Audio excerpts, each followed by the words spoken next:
जब आप बार बार ईर्ष्या के भाव उठाते हैं, घृणा के भाव उठाते हैं, द्वेष के भाव उठाते हैं, तो हमारा सबकॉन्शियस माइंड को हम क्या मैसेज दे रहे हैं कि मुझे आवश्यकता है इन चीज़ों की। और आप देखेंगे आपका अड़ोस पड़ोस सारा संसार आपके लिए ईर्ष्या द्वेष घृणा से भर जाएगा। क्यों भरेगा? क्योंकि वो मैंने ही अपने सबकॉन्शियस माइंड को मैसेज दे दिया अनजाने में, मुझे नहीं पता था।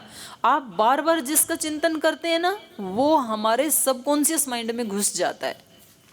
देखो, एक तो हमारा कॉन्शियस माइंड है अभी जो काम कर रहा है, चेतन मन है, एक हमारा अवचेतन मन है। और अवचेतन मन जो है वो उसकी 90% शक्ति है जो छिपी हुई है। जो हम प्रयोग कर रहे हैं वो तो मुश्किल से 10% है। 90% शक्ति तो जैसे वो पानी में बर्फ डाल देते हैं ना, तो उसका जो ऊपर दिखता है वो टुकड़ा तो छोटा सा होता है, और जो पानी के अंदर रहता है वो 90% होता है। ऐसा हमारा सबकॉन्शियस माइंड है। तो वो उसमें हम कब कब सूचना देते हैं, उसमें सूचना देने का मतलब है वो काम होगा जीवन में, सबकॉन्शियस माइंड वाला। तो उसमें सूचना कब कब जाती हैं, उसके 3-4 तरीके हैं। एक तो जैसे मान लो आपको इस हॉल में घुसना है और बाहर गेट पे सिक्योरिटी वाला खड़ा है और वो पूछेगा कि आप इस संगठन से जुड़े हो कि नहीं जुड़े हो, अंदर जाने दूं कि ना जाने दूं।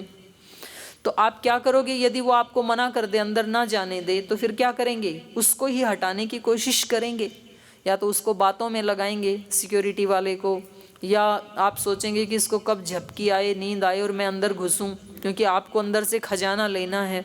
ये ऐसा ही है हमारा सबकॉन्शियस माइंड भी। हम जो बोलते हैं हमारा कॉन्शियस माइंड उसको काट देता है।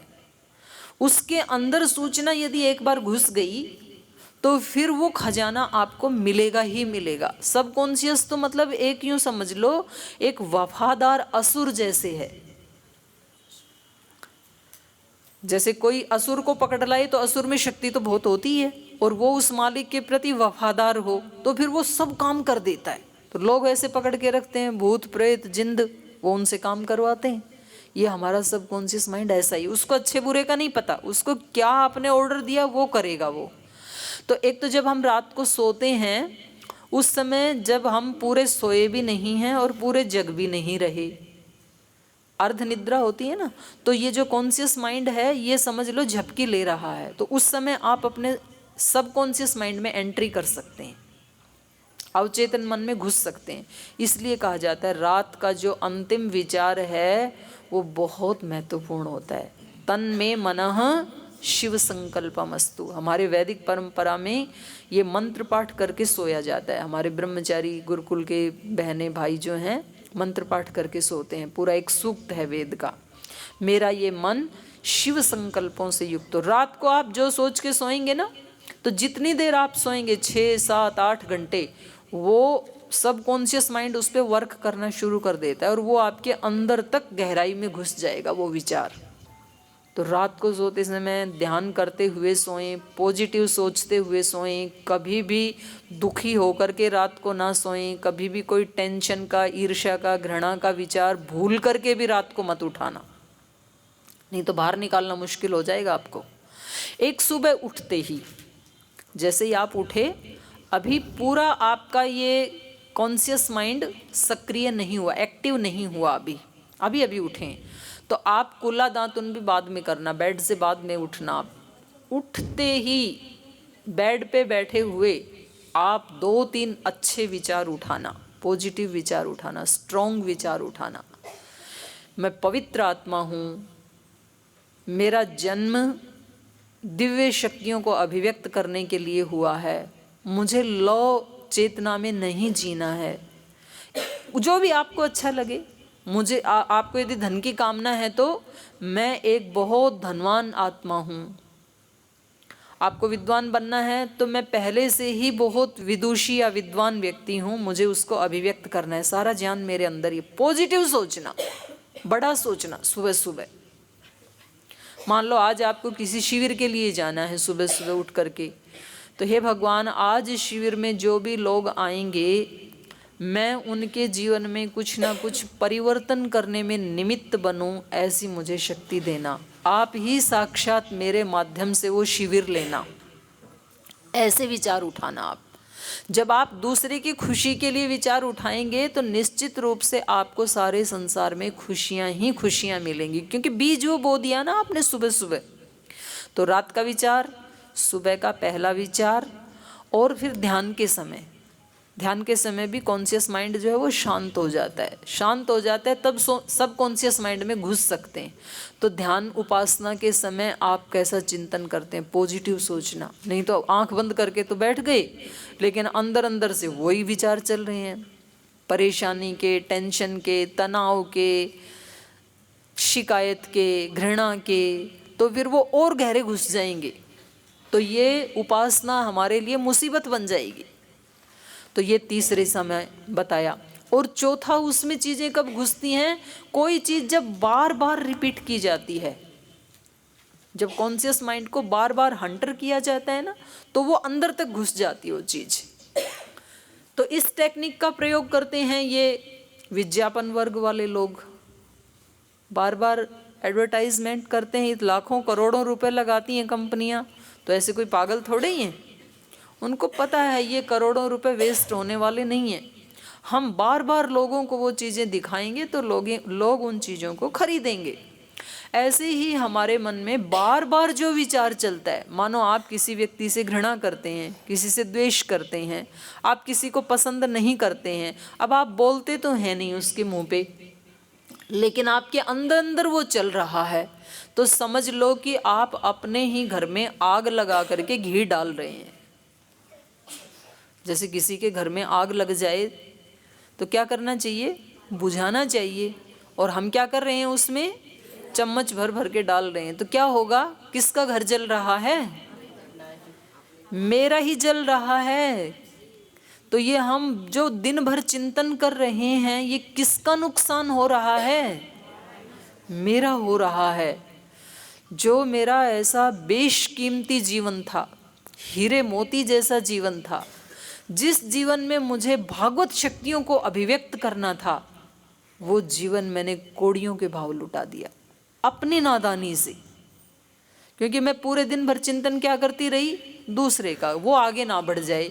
ये पता नहीं अपने आप को क्या समझती है संगठन में। कल तो आई थी, आज ये प्रभारी बन गई, और ये सविता जी ने उसको ज़्यादा सिर पे चढ़ा रखा है। हम 10 साल से सेवा कर रहे हैं, हमारी कार्य की कोई रिपोर्टिंग ही नहीं है। आप जो चिंतन कर रहे हो उससे दूसरे का तो पता नहीं नुकसान होगा कि नहीं, आप अपना ज़्यादा कर रहे हैं।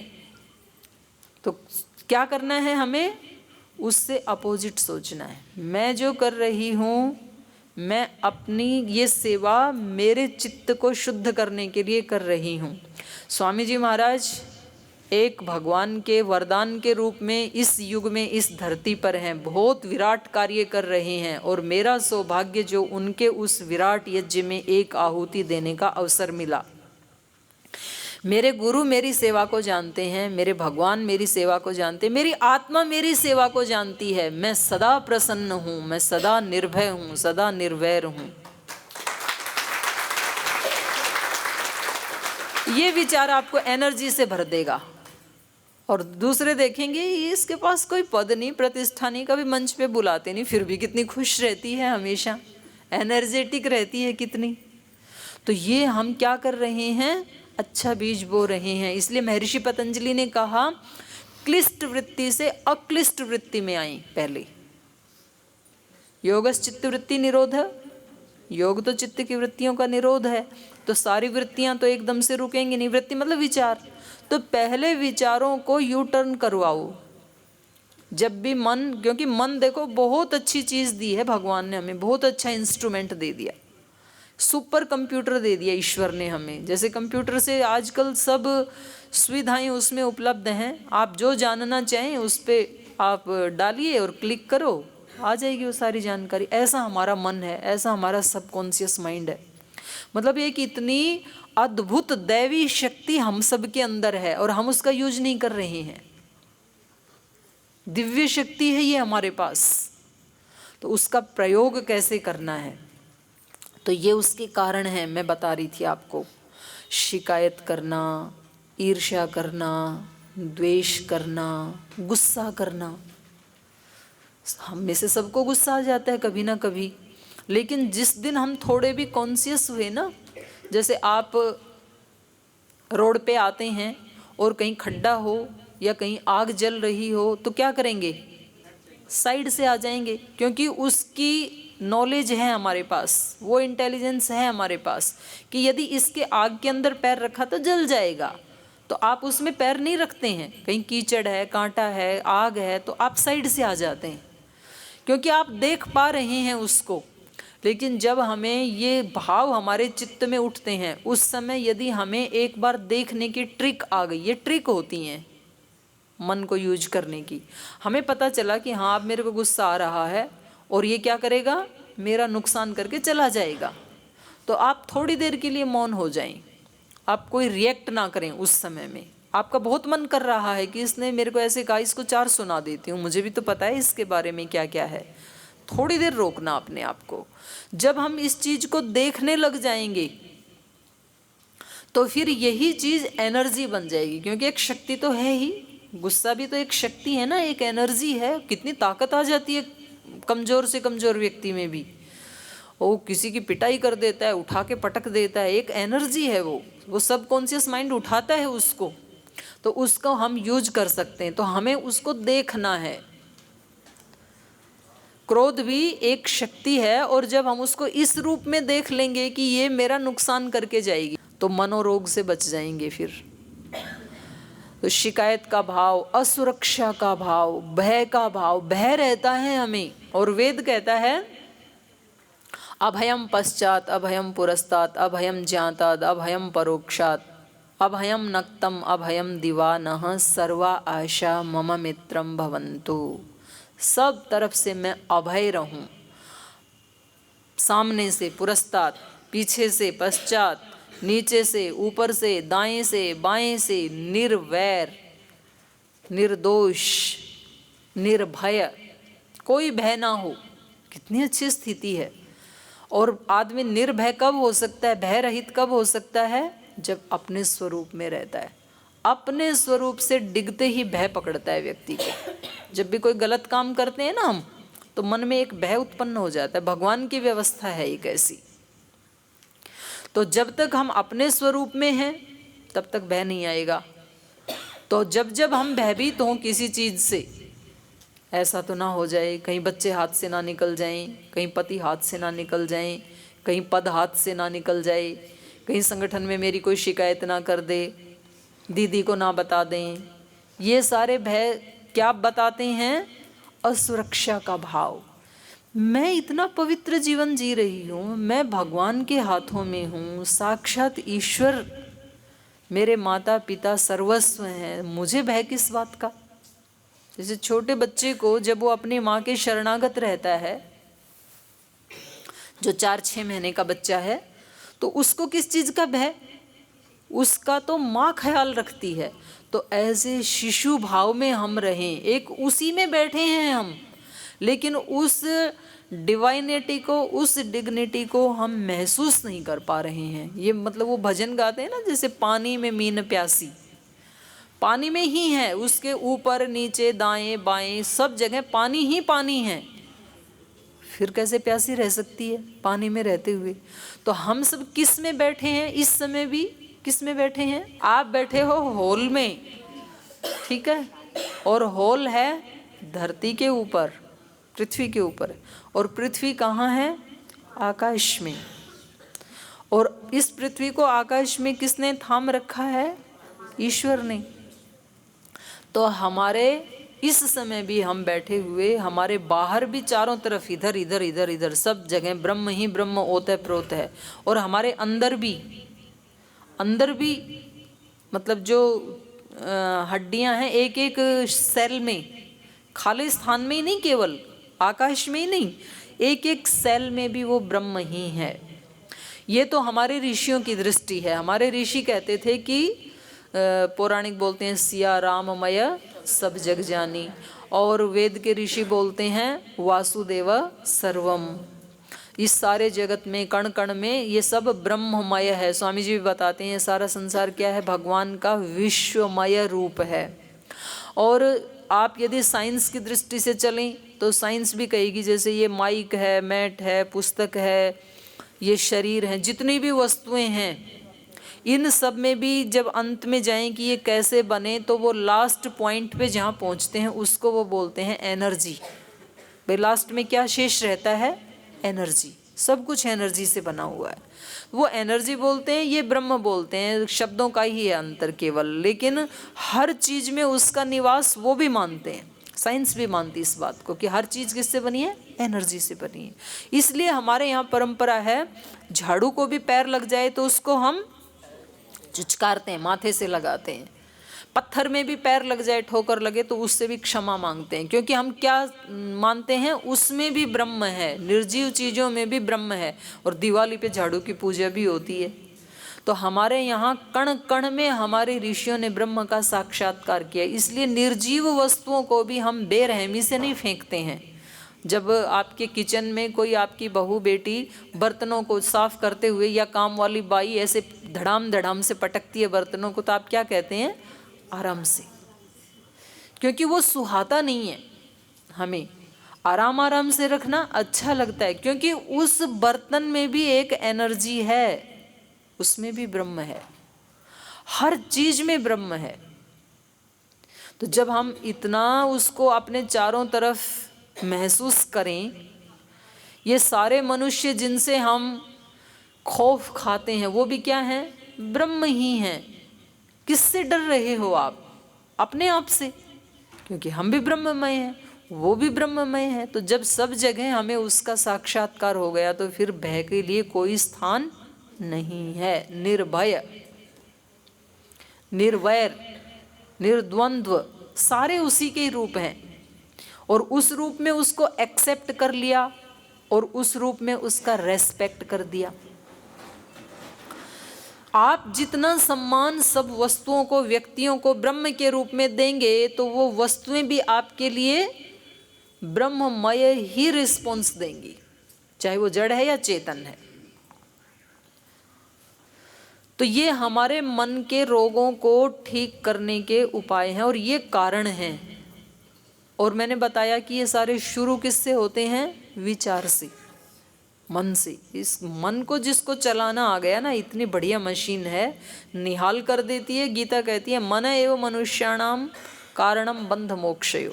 ये मन ही मनुष्यों के कारण का, बंधन का और मोक्ष का कारण बनता है। पॉजिटिव सोचे तो मोक्ष का कारण, नेगेटिव सोचें तो बंधन का कारण। हम दूसरों को बंधन का कारण मान लेते हैं, दूसरे नहीं है हमारे बंधन का कारण। हम तो जब भी मिलते हैं शिकायत दूसरों, जी इसको ठीक कर दो बस, जैसे तो फिर सारी धरती की समस्या मिट जाएंगी। बोल जी इस प्रभारी को हटा दो, जैसे तो सारी जीवन की समस्या खत्म हो जाए। भाई उसको भी स्वीकार करो, उसको भी स्वीकार, आप भी रहो, उसको भी स्वीकार करो। तो समस्याएं बाहर नहीं है, समस्याएं हमारे अंदर होती हैं। हम बंधते चले जाते हैं उन नेगेटिव चिंतन करते हुए। अच्छा, आप दिल्ली में रहते हैं, आप लोगों की रिक्वायरमेंट क्या रहती है? मैं बता रही हूँ आपको। जैसे आप फल लाते हैं तो फल आपको कैसे चाहिए? बासी चाहिए कि फ्रेश? और सब्जी लाते हैं तो सब्जी कैसी चाहिए? और दूध भी कहीं से लाते हैं, कहीं गौशाला में मिल जाए तो दूध भी कैसा चाहिए? फ्रेश, बासी नहीं चाहिए। खाना घर में बनाते हैं तो खाना दोनों टाइम बासी चाहिए कि फ्रेश? और कपड़े भी आपको गंदे गंदे चाहिए कि फ्रेश?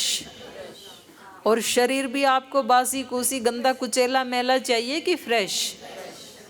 सब कुछ फ्रेश चाहिए। तो ये विचार बासी क्यों?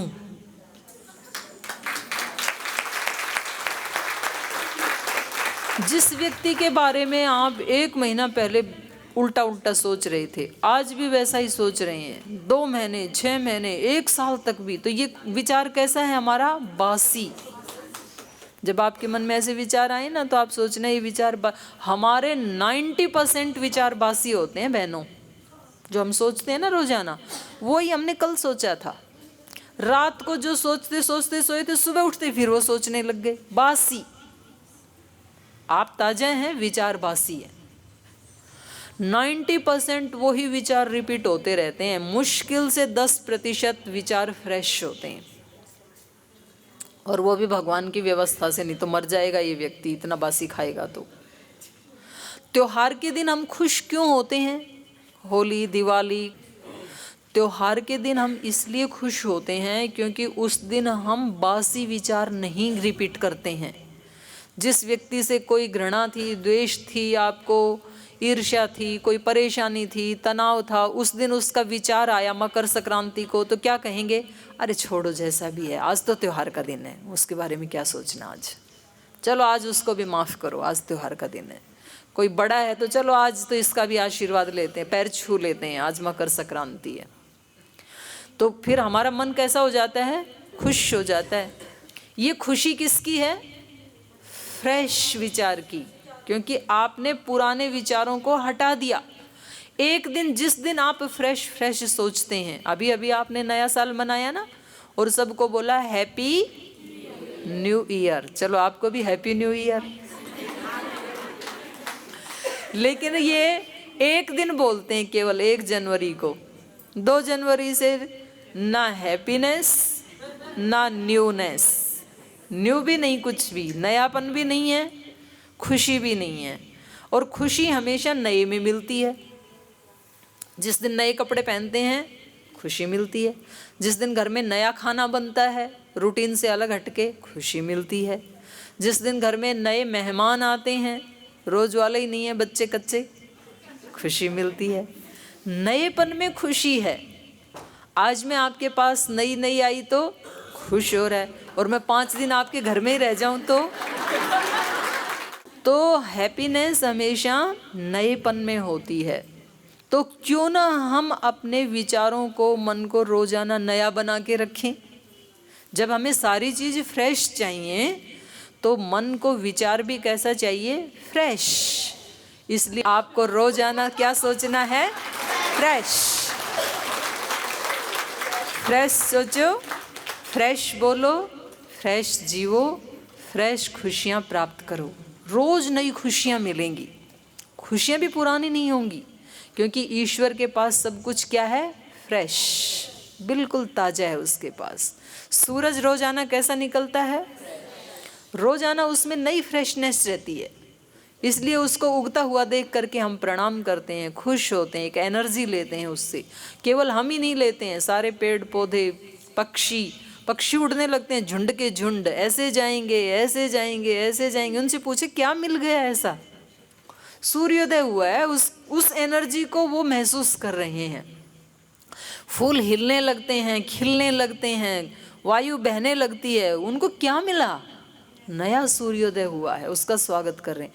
और इस मनुष्य के सामने है सूर्य, तो भी ये देखता ही नहीं, ये फिर भी टेंशन में, ये रात वाला ही विचार सोच रहा है सुबह उठ करके भी, भाई अभी नई सुबह आ गई, वो विचार रात को फिनिश। तो ये हमारे मन को रोगी करने के कारण हैं। इन कारणों को यदि हमने जान लिया ना बहनों, ये बहुत बड़ी उपलब्धि है इस जीवन की। और यदि इन कारणों को नहीं जाना और इनका निवारण नहीं किया तो मनुष्य का शरीर पाकर के भी बहुत बड़ा धोखा है, बहुत बड़ी हानि है, बहुत बड़ा लॉस है। धन का लॉस नहीं करना चाहते हम, लेकिन धन तो कितना भी आप प्रॉफिट कर लें तो भी यहाँ छूट ही जाएगा।